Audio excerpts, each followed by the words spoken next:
In this phase of the Solution video series, we're going to discuss the operator interface, how the operator works with the machine and makes things more effective to get information about how the machine is operating.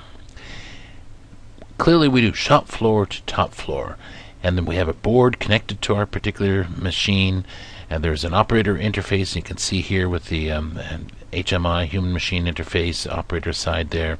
We're connected to an overall AXOE server which feeds into all kinds of data systems and ERP and out in the network. We have dashboards for reporting the information. We can send out information through barcode scanners, stack lights, and so on, reporting on marquees, all kinds of information to get that information out there.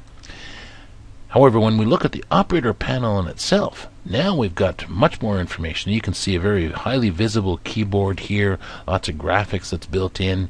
You can see the keyboard in itself in terms of being able to access that and work with it. So now the operator can enter in information on a very interactive way as it makes sense for him. We see here a particular running screen that describes what's going on the machine at any one particular time. If we look very carefully, here's the detail of the running screen with a particular work order. Job number would be there, number of good parts produced, reject parts, parts per shift, parts per job. All this is actually reported on our dashboards and the machine detail screens as throughout the network, but this is what the operator can get access to and see. And he can deal through different function keys at the bottom here to see and deal with more information as it makes sense. In this particular case, he can be dealing with a work order entry screen, and now he's got a work order numbers, product IDs, description of the part, how it works, product standards, and so on. He can then get also into D&C control. So now he can control the actual file name, the size of the file, whether it's in progress and block checking, all the details in terms of the overall communication. And he can also enter in reject parts and say a particular part gets presented with a drop-down menu list, and he can scroll through, pick a particular one, in this case scratched. And then he says, well, how many particular ones are scratched? And he can enter in the number of particular reject parts and put that in as a default of one who would accept that particular one.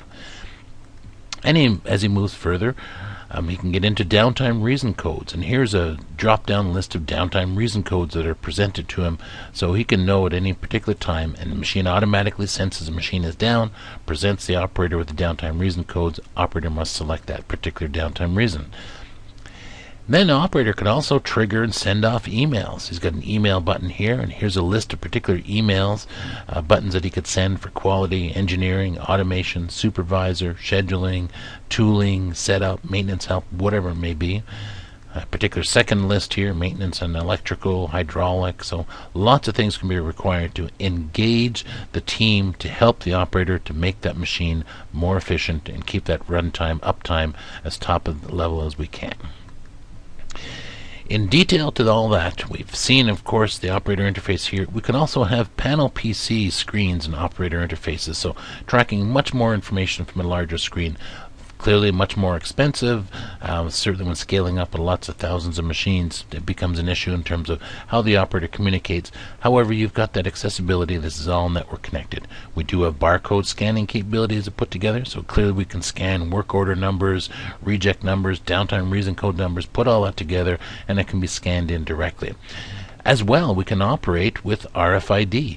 Active RFID or even passive RFID. Very small little units can be connected into materials to be processed. Even tooling can be connected with RFID. So we have all that capability easily accessed, very simple subsurface mounting that can be done, very easy to be able to track and set up RFID.